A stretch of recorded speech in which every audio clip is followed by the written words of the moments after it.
great match out there. Not even a break point today. You must be real happy with that and your serve. Yeah, pleased. My serve got me out of some trouble. A couple games down, love 30. Serving for the match, love 15. You never know how quickly these things can turn. So I was fortunate just to put in good first serves when I needed to, and happy to be here and not playing still. And a follow-up, I saw you in Newport last week. I called this the summer of Stevie. You're having a great summer, and then you got bounced early. How do you prepare after you get bounced early in a tournament, come right back, different surface, different conditions, and do it all over again?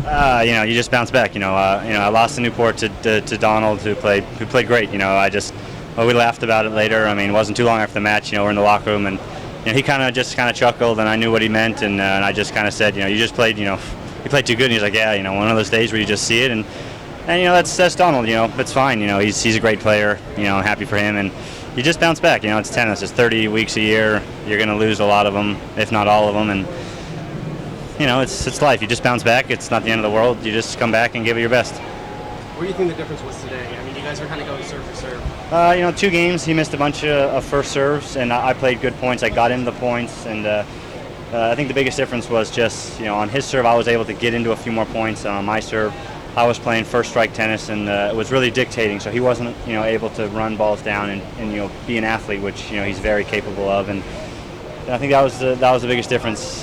Just in I'd say 2 or 3 service games, that were close.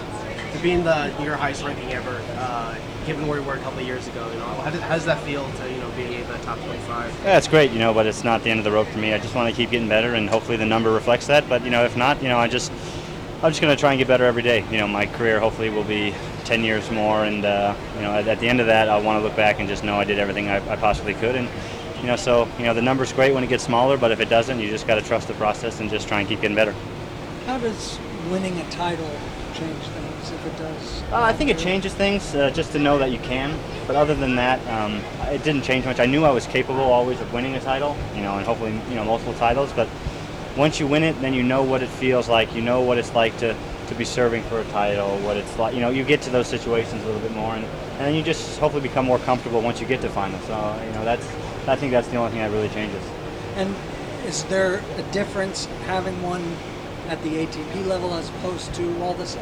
I think the success in college, for example, does that translate at all? I think it does, and it doesn't. I can remember playing at SC for NCAA titles. As a team, being a completely different stress and pressure than playing individual titles, and then challenger titles were different than here. But they all boil down to the same thing: executing and just not trying to do too much. You got to just know that your stuff is better than his stuff, and what you do is better than he does, and that's just kind of how you have to look at it.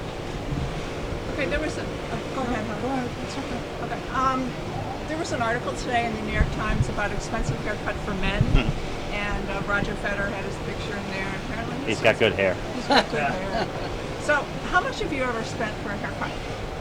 I don't know, $40-$50 maybe. Not much. I got my guy back in LA, and whenever I'm home, hopefully I get home every few weeks. I go see him, and we just kind of laugh it up, and I tell him I'll see him in a few weeks when I come home, and that's about it. Did you go to a barbershop? Yeah, I just go to a barbershop. No, just a barbershop. My hair's not anything special. I don't even know how it looks right now, but it's probably time for a haircut as well. So. Okay. Do you think it's okay for men to be charged like $200, $300, $400 for a haircut? It looks good. It looks good. I don't care. Thank you. Steve, I have some dedicated questions about the Olympics, and this is for broadcast on the Voice of America, which is international broadcasting of the U.S. government.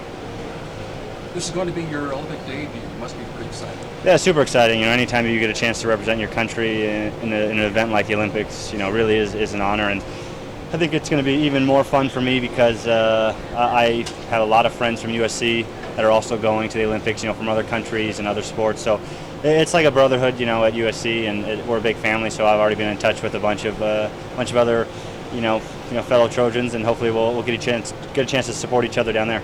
Speaking of the team, can you sum up the Team American vibe among the men participating in the tennis?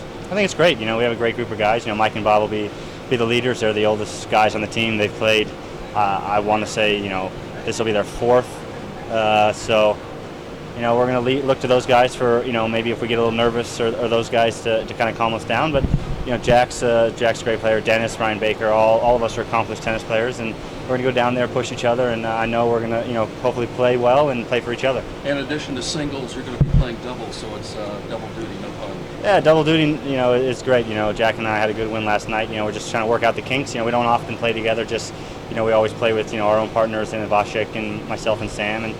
But I think we can be a great team. Hopefully we can work out the kinks here this week and get to Rio and go guns blazing. One other question: did you have any concerns about Zika or security? If so, how'd you work it out? I haven't really thought about it, but you get closer and closer. You start reading more and more articles, and I'm not too worried. I feel like it's been, Zika's probably been down there for, longer than, a lot longer than, I think everybody has been worried about it, and there's never been a problem before. So I'm not too concerned. It's something that, I'm not going to think too much about. And for the safety standpoint, it's the Olympics. I'm going to assume they're going to have the best people down there, and it's I guess you're just as safe here as you are down there. I mean, it's this day and age in the world, you never know what could happen.